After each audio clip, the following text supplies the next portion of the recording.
Hey man, today we are going to talk about what makes a good top handle chainsaw. I've been using these 3 saws now for a while. This was my trusted saw that I used, every weekend, more than that, like almost every other day. I use them on the ground. I'm going to use them in a tree. We'll talk about that later, but let's talk about these saws. Welcome to Man Time.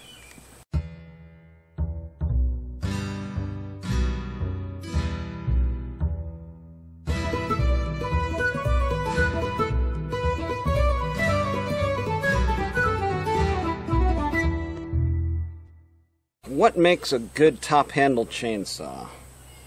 Well, that is pretty easy. It's confidence. It's what the saw feels like in your hand. It's what it feels like in the cut. It's how easy it is to start. It's how easy it is to use and kind of wield. The weight plays some part in it. Like all of these though, this is probably the lightest one, but it's also my least favorite, and I'll talk about why in just a second. But let's start off with this one. This is the original. This is the 020 AV, right? Not a climber saw. This is the original hand saw. There's no provision here for a climbing lanyard or anything like that. It was meant to be used with a hand on the ground. There's no guard. But when I use this saw gave me confidence. Like, you've got to purchase here and you've got to purchase here. Now look at the placement of my hands. Look at how far apart they are.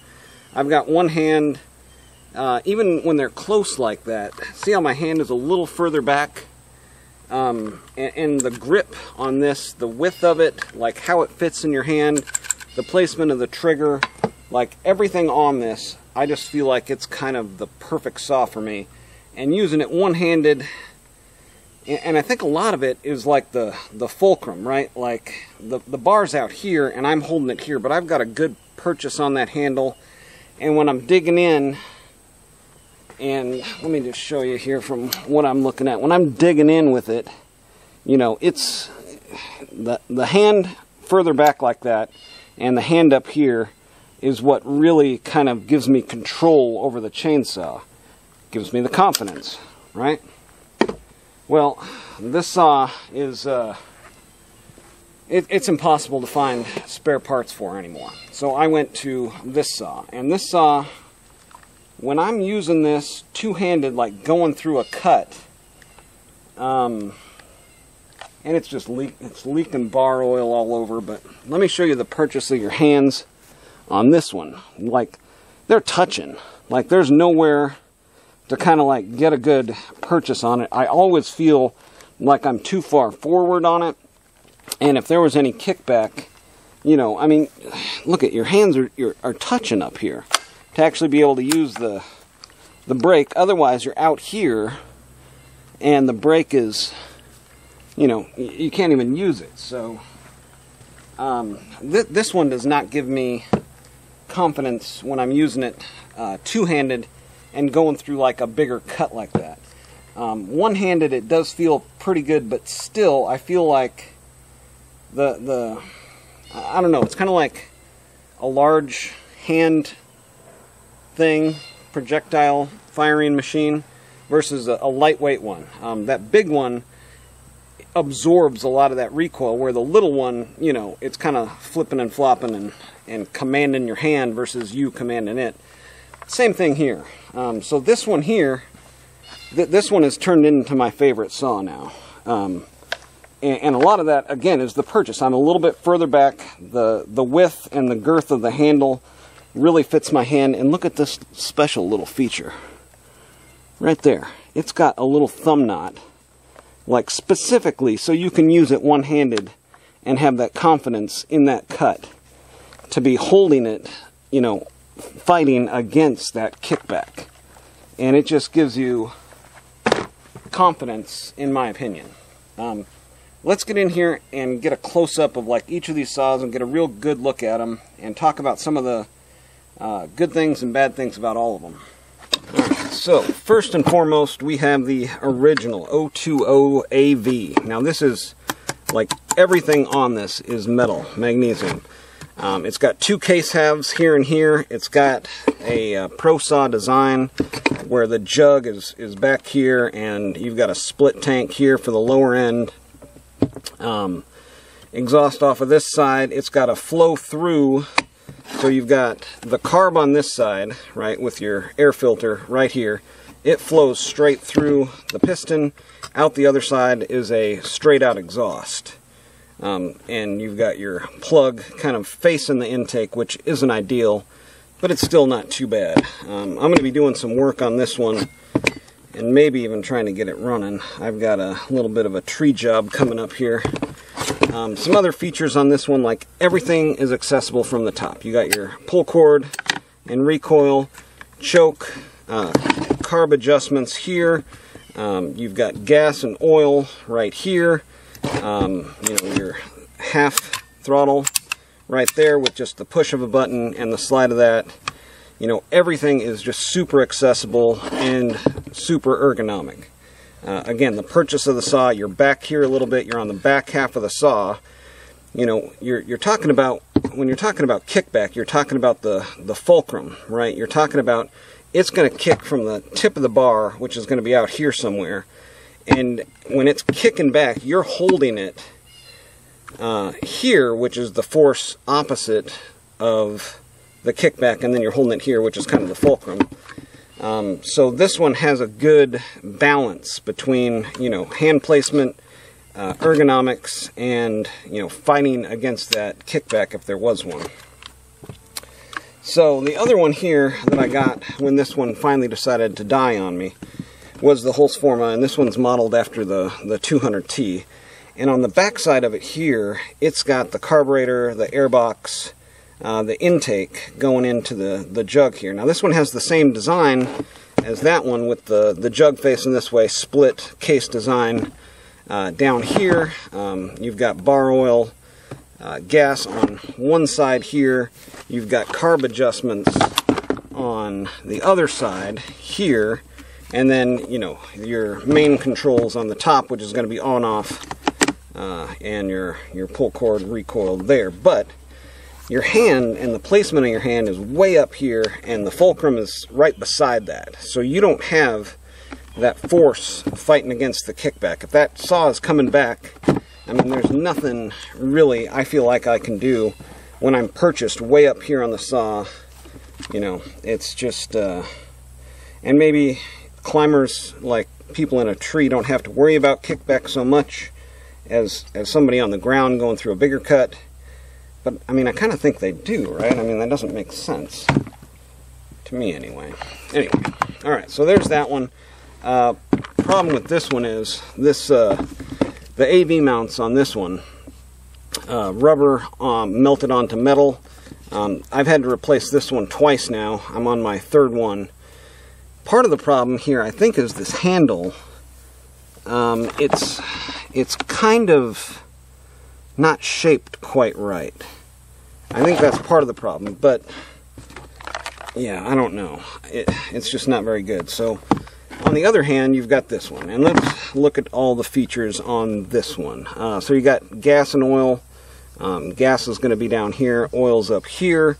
Carb adjustments also right there. High, low, and idle.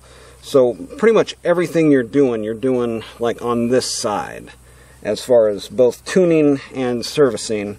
Also got your primer bulb right here with it. So gas, oil, high, low throttle. And then on top, you've actually got a half throttle, which is set right there with the button, where this one doesn't have a half throttle. It's either choked, on, or off. So this one has got choked with half throttle, and then on and off. But yeah, more of like an ergonomic type of handle on this one versus this one, which is more kind of squared off and a little bit chunkier. You know, maybe somebody with a bigger hand would prefer that one. But this one is just, like, if you look at them side by side like that, they're just kind of, you know, two very different animals. And the curvature, the handle on this one actually comes forward. So if you're out here on it, and then again you're back further on the handle here, that fulcrum is up here, and the kickback, you know, your ability to control the saw as the saw blade is kind of jerking around and or trying to kick back, you've got a better purchase on it where you can kind of control the saw better. So that is that. Now for climbing, you've got a hole like through the handle right there where you're going to put your carabiner. And then on this one, you've got a flip out deal on it here where you're going to either put a carabiner or, yeah, that's where you'd put your carabiner. So there is both of those. I think that is about all I had to talk about on these. Now I'm going to be servicing this one and trying to see maybe if I can find some replacement parts for it. I think it's the boot on this one. This one has a kind of elaborate system to get gas into the carb and the vacuum line and stuff like that, where these are a lot more simple. At least this one is. This one actually has, oh, and that's another thing, starting them, right? This one has got an automatic decompression, so that's pretty cool. But let's just real quick try to start these two. They're cold. They've been sitting quite a while. So let's try to start them up and see which one is actually going to start for me easier. We'll start off with everybody's favorite, the 200T. Now this one has got some mods and upgrades to make it more like a 200T, so it's less like a Husqvarna. Carburetor being the main one. You've got a $300 saw plus an additional $100 Zama carburetor. I don't really like Zama carburetors. I don't know if you've been able to pick that up in any of my videos, but every saw that I pick up with a Zama carb, I'm like, oh yeah, great, another quality Zama carb. But anyways, so this one doesn't have a half throttle, so I don't typically give it any throttle, but we'll try it. Full choke. 6. On.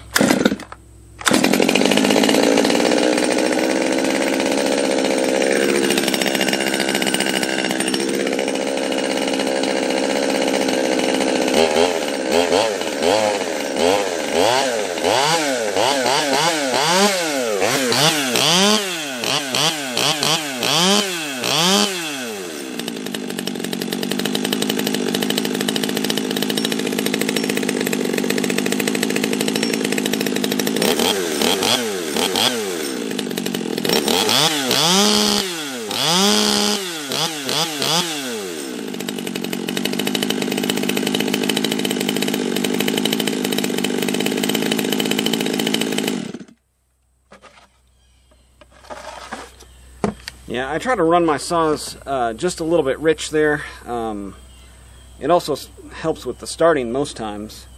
But yeah, high and low are typically a little bit higher for me than even what's recommended here. I think on high on this one I was like close to 2 turns out, 1 3/4, something like that. And low I might have been 1 1/2. To get it kind of really acting the way I want it to. I felt like at like 1 1/2 turns, or closer to what it recommends here, 1 turn, 1 turn, it was just too lean, and it was kind of capping in the cut a little bit. But let's try now the 338. So you can see the balance point on this one too. You know, it's way up here, and then let's see. Yeah, this one, it just seems more stable, and so if the balance point is the same and you've got a purchase further back, obviously you're going to have more control over it. Let's pump it up, give it about 5 or 6 pumps. We'll turn it to on or choke with the half throttle set. There's 3.